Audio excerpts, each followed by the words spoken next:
இன்றைக்கி லெக்சரில் நம்ம இஎம்எஃப் ஈக்குவேஷன் ஆஃப் ட்ரான்ஸ்ஃபார்மர்ஸ் பற்றி பார்க்க போகிறோம். ஸோ இந்த டயக்ராம் பார்த்தீங்கன்னா இது ஒரு சைனூசாய்டல் வேவ், இது ஒரு ஃபுல் வேவ், ரைட்? ஸோ இந்த வேவ் எதை குறிக்குதுன்னா இஎம்எஃப், அதாவது இந்த flux induced in the transformer phi, right? So அதுதான் இது குறிக்குது. 5M அப்படிங்கிறது அந்த ஃப்ளக்ஸ் ரீச் பண்ணக்கூடிய மேக்ஸிமம் வேல்யூ, ஓகேவா? ஸோ இந்த ஃபுல் வேவ் டைம் எடுத்துக்கிற டைம் t, அந்த டைம் எக்ஸ் ஆக்சிஸில் போட்டிருக்கோம், அந்த ஃப்ளக்ஸ் ஒய் ஆக்சிஸில் போட்டிருக்கோம்.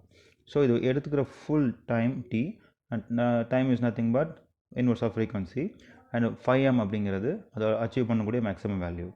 அண்ட் இப்போ அசம்ஷன்ஸ்லாம் பார்க்கலாம். N1 நம்பர் ஆஃப் டேர்ம்ஸ் இந்த ப்ரைமரி வைண்டிங், ஸோ ப்ரைமரி வைண்டிங்கில் இருக்கிற number of turns, N2 secondary வைண்டிங்கில் இருக்கிற number of turns and flux 5M maximum core flux. So அந்த கோரில் இருக்கக்கூடிய கோர் அச்சீவ் பண்ணக்கூடிய maximum flux, okay?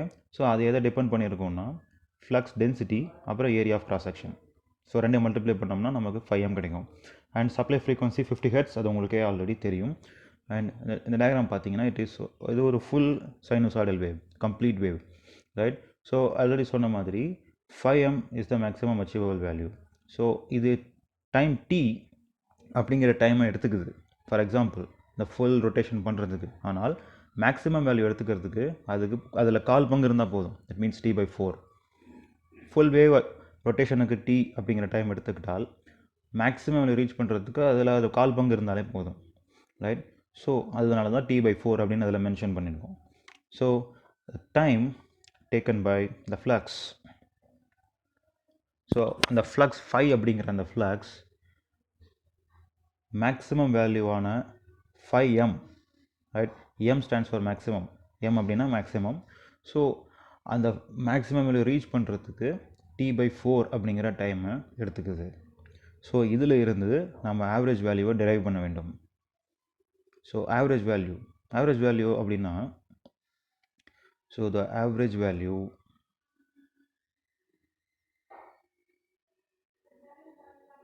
Of the flux, induced flux are induced 5 எப்படி வேணால் நம்ம போட்டுடலாம், இன்டியூஸ் ஃப்ளக்ஸ், ரைட்?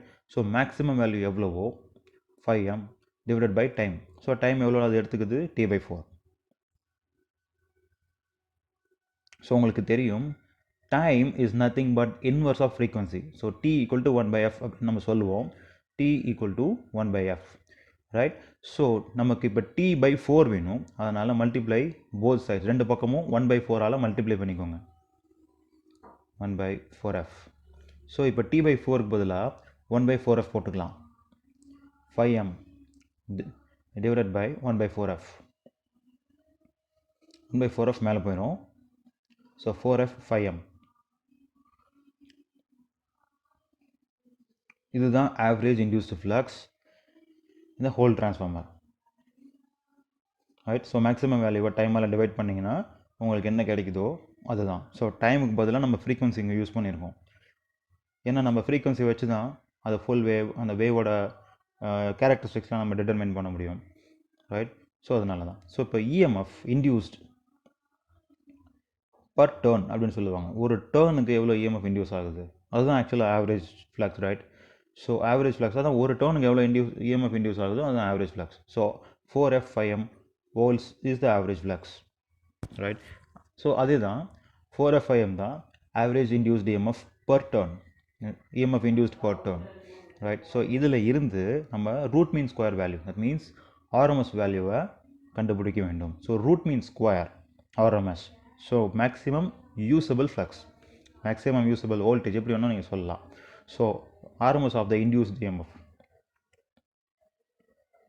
ஸோ அது எப்படி கண்டுபிடிக்கிறதுனா form factor, right? Form factor, wave form அப்படின்னு தான் சொல்லுவோம். ஸோ அந்த வேவ் ஃபார்ம், இப்போ சைனூசாய்டல் வேவ் இந்த ஃபார்மில் இருக்கிறதுக்கு காரணம் ஒரு நியூமரிக் வேல்யூ. ஸோ அந்த வேல்யூ என்ன? So form factor multiplied by average போட்டிங்கன்னா RMS value. So form factor is nothing but sinusoidally varying wave form அப்படிங்கிறதுனால form factor is 1.11, right? So rectangle வேவுக்கு ஒன்று இருக்கும், ஸ்பெரிக்கல் வேவ் ஒரு மாதிரி இருக்கும், சைனூசாய்டல் வேவுக்கு இந்த மாதிரி இருக்கும். ஸோ ஆவரேஜ் வேல்யூ மேலே இருந்தது, அதை பார்த்து அப்படியே எழுதிக்கோங்க, 4f 5M. ஸோ இதை மல்டிப்ளை பண்ணிங்கன்னா 4.44 f 5M வோல்ட்ஸ். இதுதான் root mean square of the induced EMF, right? ஹோல்ஸ் போட அந்த யூனிட் எழுதுறதுக்கு மறந்துடாதீங்க. இந்த டெரிவேஷன் பண்ணும்போது யூனிட்ஸ் நிறைய பேர் எழுத மாட்டாங்க. So therefore the induced EMF in the primary winding, right, or induced EMF in the secondary winding நீங்கள் எப்படி வேணால் கண்டுபிடிக்கலாம். ஸோ நம்ம ஃபஸ்ட்டு primary winding கண்டுபிடிப்போம். Primary winding, that is equal to RMS value, root mean square, multiplied by the number of turns in the primary.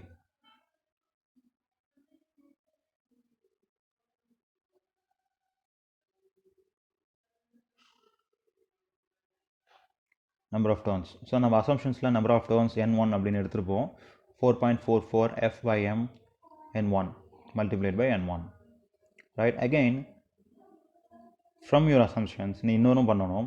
5m க்கு பதிலா you can write 4.44 f magnetic field density and area of cross section n1. Right, so this is nothing but the EMF induced in this primary winding, volt. Right, so EMF induced in the secondary winding வேணும்னால் you can rewrite this equation as 4.44 f BMA n2.